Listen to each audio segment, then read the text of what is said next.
नमस्कार दोस्तों, एक बार फिर से आपका स्वागत है आपके अपने ही चैनल एड्यू इरा में। लास्ट क्लास में हम लोगों ने पढ़ा था नील्स बोर के सिद्धांत के बारे में, उसकी कमियों के बारे में। आज की क्लास में हम लोग पढ़ेंगे जो डी ब्रोगली सिद्धांत है उसके बारे में। देखिए, जो डी ब्रोगली सिद्धांत है उसे द्रव्य की द्वैत प्रकृति का सिद्धांत भी कहते हैं, या फिर इसे एक और नाम से जाना जाता है तरंग कण द्वितत्व सिद्धांत। देखिए, ये माना गया कि जो प्रकाश है उसकी प्रकृति द्वैत होती है, यानी प्रकाश एक ही समय में कण और तरंग दोनों की तरह व्यवहार करता है।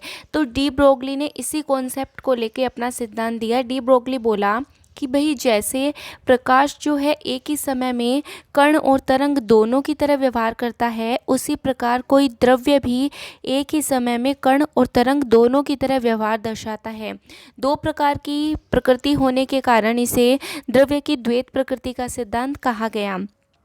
जो डी ब्रोगली है उसने अपना सिद्धांत प्लांक और आइंस्टीन के सिद्धांत के आधार पे दिया।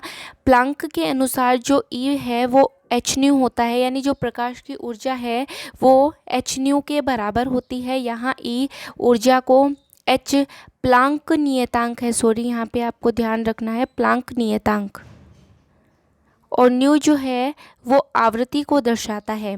ठीक है। इसी प्रकार जो आइंस्टीन का द्रव्यमान ऊर्जा संबंध था, हाँ जी, ये बात भी ध्यान रखिएगा कि आइंस्टीन का कौन सा सिद्धांत डी ब्रोगली ने प्रयोग में लिया। तो आइंस्टीन का द्रव्यमान ऊर्जा सिद्धांत प्रयोग में लिया था। इस सिद्धांत के अनुसार E बराबर mc² होता है। यहाँ E जो है वो ऊर्जा को दर्शाता है, m जो है वो द्रव्यमान को दर्शाता है, और c जो है वो प्रकाश के वेग को दर्शाता है। ये बात ध्यान रखिएगा कि जो प्रकाश का वेग है उसका मान 3 × 10⁸ मीटर प्रति सेकंड होता है। कई बार एग्जाम में पूछ लिया जाता है कि प्रकाश के वेग के मान को बताइए, तो ध्यान रखिएगा प्रकाश के वेग का मान 3 × 10⁸ मीटर प्रति सेकंड होता है। प्लांक और आइंस्टीन दोनों का सिद्धांत जो था वो ऊर्जा से संबंधित था। तो इन दोनों के सिद्धांत के अनुसार जो एच न्यू है वो किसके बराबर हुआ, mc² के बराबर। अब हम ये चीज़ जानते हैं, जनरल चीज़ है कि जो न्यू है यानी जो आवृत्ति है उसका मान c/λ के बराबर होता है। तो ऊपर वाली इक्वेशन में अगर मैं न्यू की जगह c/λ रखूं तो जो बनने वाली नई समीकरण होगी वो क्या होगी, h/λ बराबर mc। ठीक है। अब देखिए, एक बात हम लोग जानते हैं कि जो द्रव्यमान इंटू जो वेग है उसका मान होता है संवेग के बराबर, यानी द्रव्यमान इंटू वेग जो है वो कहलाता है संवेग। तो यहाँ पे जो mc है यानी जो द्रव्यमान और वेग का गुणनफल है उसकी जगह मैं p यानी संवेग को लिख देती हूँ, यानी लैम्डा किसके बराबर हो गया, h/p के बराबर हो गया। ये जो इक्वेशन 3 है ये इक्वेशन 3 ही कहलाती है डी ब्रोगली का संबंध। और डी ब्रोगली के इस संबंध के अनुसार जो तरंग दैर्घ्य होती है, ठीक है, वो संवेग के व्युत्क्रमानुपाती होगी। डी ब्रोगली ने अपने संबंध में बताया कि जो किसी भी कण की तरंग दैर्घ्य होती है, किसी भी पदार्थ के कण की जो तरंग दैर्घ्य होती है वो उसके संवेग के व्युत्क्रमानुपाती होती है। लेकिन हर नियम की तरह कमियां तो इस नियम में भी रही थी। तो इस नियम की कमी क्या थी कि यह सिद्धांत जो बहुत छोटे कण जैसे इलेक्ट्रॉन हो गया, प्रोटॉन हो गया, न्यूट्रॉन हो गया, परमाणु हो गया, उन्हीं पर लागू होता है। इसका एक रीज़न था कि ये जो छोटे कण होते हैं इनकी तरंग दैर्घ्य का मान हमेशा बड़ा होता है, लेकिन जो बड़े कण होते हैं उन पे ये नियम लागू नहीं होता, क्योंकि उनकी तरंग दैर्घ्य का मान बहुत ही छोटा होता है। और इतनी छोटी तरंग दैर्घ्य के मान के कारण इसके नियम को लागू करना असंभव था। और यही एक मेन कारण है जिसके वजह से ये जो नियम था ये असफल रहा, ये नियम मान्य नहीं रहा। ठीक है। इसके बाद जो सिद्धांत आया था वो था हाइजेनबर्ग का अनिश्चितता सिद्धांत। देखिए, हाइजेनबर्ग ने क्या बोला कि अगर कोई कण गति कर रहा है, ठीक है, तो गति करते हुए कण की जो स्थिति है और जो संवेग है उसको एक साथ एक ही समय पे ज्ञात नहीं किया जा सकता। अगर मैं संवेग में परिवर्तन को ज्ञात करना चाहूँ तो उसकी स्थिति में जो है वो उतनी ही अधिक अनिश्चितता हो जाएगी, और अगर मैं स्थिति को ज्ञात करना चाहूँ तो जो उसका संवेग है उसमें उतनी ही अधिक अनिश्चितता हो जाएगी। कहने की बात यह है कि हाइजेनबर्ग ने ये बोला कि अगर कोई कण जो है वो कंटिन्यू गति कर रहा है तो उस गति करते हुए कण की जो स्थिति है और जो संवेग है उन दोनों को एक साथ एकदम एग्जैक्टली एक ही समय पर ज्ञात करना जो है वो संभव नहीं होता। इसका एक कारण बताया हाइजेनबर्ग ने। उन्होंने बोला कि ये इसलिए होता है क्योंकि जो दोनों की अनिश्चितता होती है उसके गुणनफल का मान h/4 के बराबर या फिर इससे अधिक होगा। इसके आधार पे उन्होंने एक समीकरण थी जो क्या थी कि delta x into delta P से बड़ा है या बराबर है h/4 के। यहाँ पे जो डेल्टा x है वो दर्शाता है स्थिति में अनिश्चितता को, और जो डेल्टा p है वो दर्शाता है संवेग में अनिश्चितता को। ठीक है, अब देखिए जो संवेग है वो होता है mv, जो हम लोगों ने अभी पढ़ा था लास्ट प्रिंसिपल में। तो देखिए अगर संवेग mv होता है तो संवेग में परिवर्तन delta p is equal to क्या हो जाएगा, m डेल्टा v।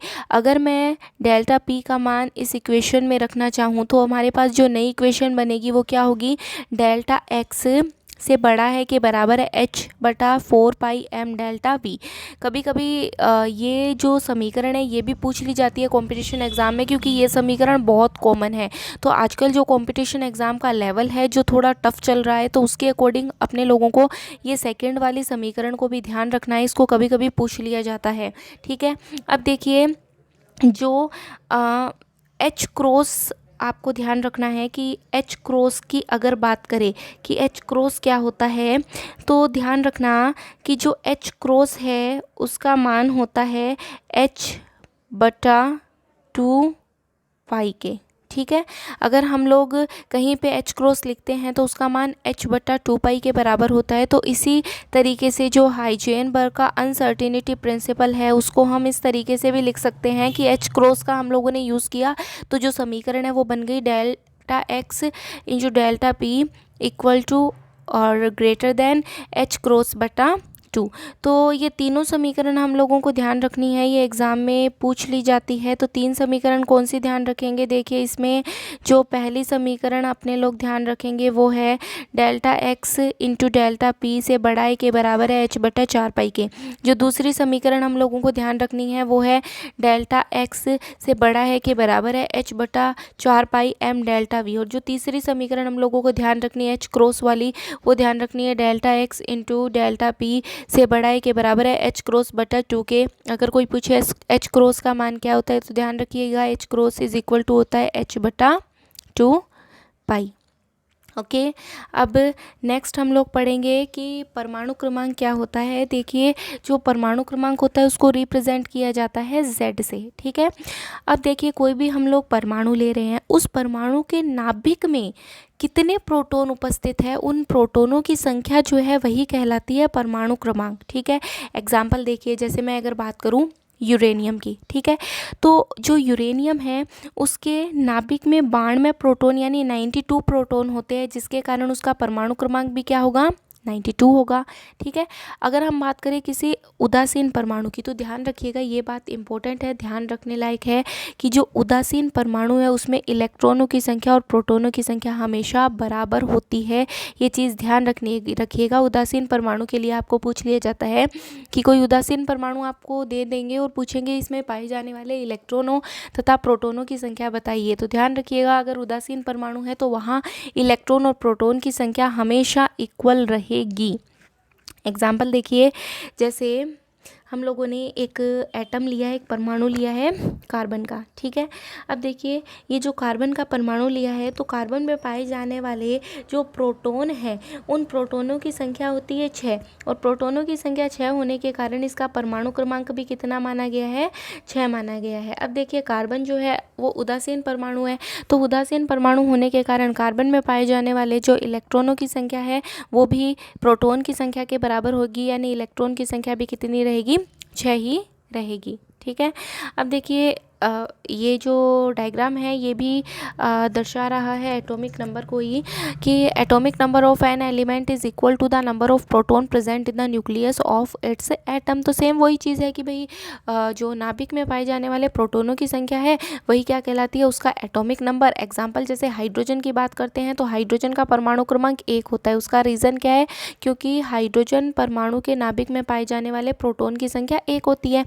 और प्रोटॉन की संख्या 1 होने के कारण इसका जो परमाणु क्रमांक होता है वो भी क्या लिया जाता है, हमेशा 1 लिया जाता है। नेक्स्ट हम बात करते हैं कि द्रव्यमान संख्या क्या होती है। तो देखिए द्रव्यमान संख्या की हम लोग यहाँ पे बात कर रहे हैं। तो जैसे हीलियम के एटम का हम लोगों ने एग्जांपल लिया है, ठीक है। ये हीलियम का एटम है, यहाँ पे 2 नंबर लिखे गए हैं। हीलियम के नीचे की तरफ 2 लिखा गया है और ऊपर की तरफ लिखा गया है 4। तो ये 2 और 4 क्या है, इस चीज़ को हम लोग बता रहे हैं। तो देखिए ध्यान रखिएगा कि जो हमेशा नीचे की तरफ, ठीक है, यानी हीलियम के पैरों की तरफ जो चीज़ लिखी जाती है वो हमेशा दर्शाती है उसमें उपस्थित प्रोटॉनों की संख्या को, उसमें उपस्थित इलेक्ट्रॉनों की संख्या को, ठीक है। और जो हीलियम के ऊपर की तरफ लिखा गया है वो दर्शाती है उसकी द्रव्यमान संख्या को, जिसको रिप्रेजेंट करते हैं ए से। अब देखिए द्रव्यमान संख्या होती क्या है वो देखते हैं कि कोई भी अपने लोगों के पास परमाणु है, उस परमाणु के नाभिक में उपस्थित जो प्रोटॉन और न्यूट्रॉन की संख्या है, अगर आप उनका योग करवा दें तो वही से कहलाएगी द्रव्यमान संख्या। एग्जाम्पल, द्रव्यमान संख्या ए बराबर नाभिक में पाए जाने वाले प्रोटॉन की संख्या प्लस न्यूट्रॉन की संख्या। अब देखिए हम लोग ये जानते हैं कि अगर हमारे पास उदासीन परमाणु है तो उदासीन परमाणु में पाए जाने वाले प्रोटॉन की संख्या जो है वो उसके परमाणु क्रमांक के बराबर होती है, ठीक है। तो देखिए जो नया सूत्र है वो हम ये ऐसे भी लिख सकते हैं कि A इज इक्वल टू क्या हो जाएगा, Z प्लस N, ठीक है। आप देखिए ध्यान रखिएगा, अगर द्रव्यमान संख्या की बात कर रहे हैं तो द्रव्यमान संख्या का कोई भी मात्रक नहीं होता है, ये एक मात्रकहीन राशि है। एग्जाम में पूछ सकते हैं कि द्रव्यमान संख्या का मात्रक निम्न में से कौन सा है, तो ध्यान रखिएगा द्रव्यमान संख्या का कोई मात्रक नहीं होता है, द्रव्यमान संख्या एक मात्रकहीन राशि होती है, ठीक है। नेक्स्ट है कि किसी परमाणु के लिए इसका मान सदैव एक पूर्ण संख्या होगा। हाँ जी, आपको ये बात बिल्कुल ध्यान रखनी है कि द्रव्यमान संख्या हमेशा एक पूर्ण संख्या होती है, कभी भी अपूर्ण संख्या जो है वो द्रव्यमान संख्या नहीं मानी जा सकती है। किसी परमाणु में यदि Z प्रोटॉन उपस्थित है और उसकी द्रव्यमान संख्या A है तो उस परमाणु को निम्न प्रकार लिखेंगे। तो देखिए जैसे X कोई परमाणु है, ठीक है, अगर उसमें Z प्रोटॉन है तो आपको पहले ही बता दिया था हीलियम का एग्जाम्पल लेके कि जो प्रोटॉनों की संख्या या जो परमाणु क्रमांक है उसको हमेशा नीचे की तरफ लिखा जाता है और द्रव्यमान संख्या को हमेशा कहाँ लिखा जाता है, ऊपर की तरफ लिखा जाता है, ठीक है। नेक्स्ट देखिए, जैसे हम लोगों को आपको कोई परमाणु दे दिया, एलिमेंट दे दिया और आपसे पूछा कि इसमें पाए जाने वाले इलेक्ट्रॉन, प्रोटॉन, न्यूट्रॉन की संख्या को बताइए, इसके परमाणु क्रमांक को बताइए। तो देखिए जैसे पहला एग्जाम्पल मैं ले रही हूँ कार्बन का, ठीक है। अब देखिए कार्बन में पाए जाने वाले प्रोटॉनों की संख्या होती है 6, ये आपको पता है, ठीक है। अब देखिए प्रोटॉनों की संख्या 6 है और ये एक उदासीन परमाणु है। अगर ये उदासीन परमाणु है तो इसमें पाए जाने वाले इलेक्ट्रॉनों की संख्या भी कितनी हो जाएगी, 6 हो जाएगी, ठीक है। अब देखिए मैंने प्रोटॉन और इलेक्ट्रॉन की संख्या को ज्ञात कर लिया। अब प्रोटॉन और इलेक्ट्रॉन की संख्या को ज्ञात करने के बाद अगर मुझसे पूछा जाए न्यूट्रॉन की संख्या कितनी होती है, तो ध्यान रखिएगा न्यूट्रॉन की संख्या जब भी हम लोगों को ज्ञात करनी होती है तो आपको क्या करना पड़ेगा, द्रव्यमान संख्या में से आपको हमेशा, यानी द्रव्यमान संख्या A में से आप जब माइनस कर देंगे उसमें उपस्थित प्रोटॉनों की संख्या को, तो आपको न्यूट्रॉन की संख्या मिल जाएगी, ठीक है। तो यहाँ पे पाए जाने वाले न्यूट्रॉन की संख्या कितनी हो गई, 8 हो गई। इसी तरीके से मैं दूसरा एग्जाम्पल ले रही हूँ नाइट्रोजन का। तो देखिए जो नाइट्रोजन है, नाइट्रोजन में पाए जाने वाले प्रोटॉनों की संख्या होती है 7, ठीक है, और नाइट्रोजन की द्रव्यमान संख्या होती है 15। अब अगर हम लोगों से पूछ लिया जाए कि इसमें पाए जाने वाले इलेक्ट्रॉन और न्यूट्रॉन की संख्या बताइए, तो देखिए आपको एक चीज़ ध्यान रखनी है कि अगर प्रोटॉन की संख्या 7 है और द्रव्यमान संख्या 15 है तो हम लोगों ने पहले ही फॉर्मूला पढ़ा था कि अगर हम लोगों को इलेक्ट्रॉन और न्यूट्रॉन की संख्या पूछे तो उदासीन परमाणु के लिए जो प्रोटॉन की संख्या है वो बराबर होगी उसमें पाए जाने वाले इलेक्ट्रॉन की संख्या। तो नाइट्रोजन में अगर प्रोटॉन की संख्या 7 दी हुई है तो इलेक्ट्रॉन की संख्या भी कितनी हो जाएगी, 7। अब बारी आई न्यूट्रॉन की संख्या की, तो न्यूट्रॉन की संख्या कैसे ज्ञात करते हैं, N is equal to A minus P, यानी न्यूट्रॉन की संख्या इज इक्वल टू द्रव्यमान संख्या माइनस प्रोटॉन की संख्या। तो देखिए नाइट्रोजन परमाणु की द्रव्यमान संख्या है 15, ठीक है, और नाइट्रोजन परमाणु के लिए जो प्रोटॉन की संख्या है वो कितनी है, 7 है। तो इसका मतलब इसमें पाए जाने वाले न्यूट्रॉन की संख्या कितनी होगी, 8 होगी, ठीक है। इस तरीके से अपने लोगों को एग्जाम्पल सॉल्व करने हैं और जो इसके आगे की एग्जाम्पल है, नेक्स्ट एग्जाम्पल है, वो अगले लेक्चर में अपने लोग करेंगे, एग्जाम्पल करेंगे, उसके बाद नया टॉपिक स्टार्ट करेंगे। थैंक यू वीडियो देखने के लिए। प्लीज़ हमारे चैनल को सब्सक्राइब करना ना भूलें तथा वीडियो को लाइक भी ज़रूर कीजिए। धन्यवाद।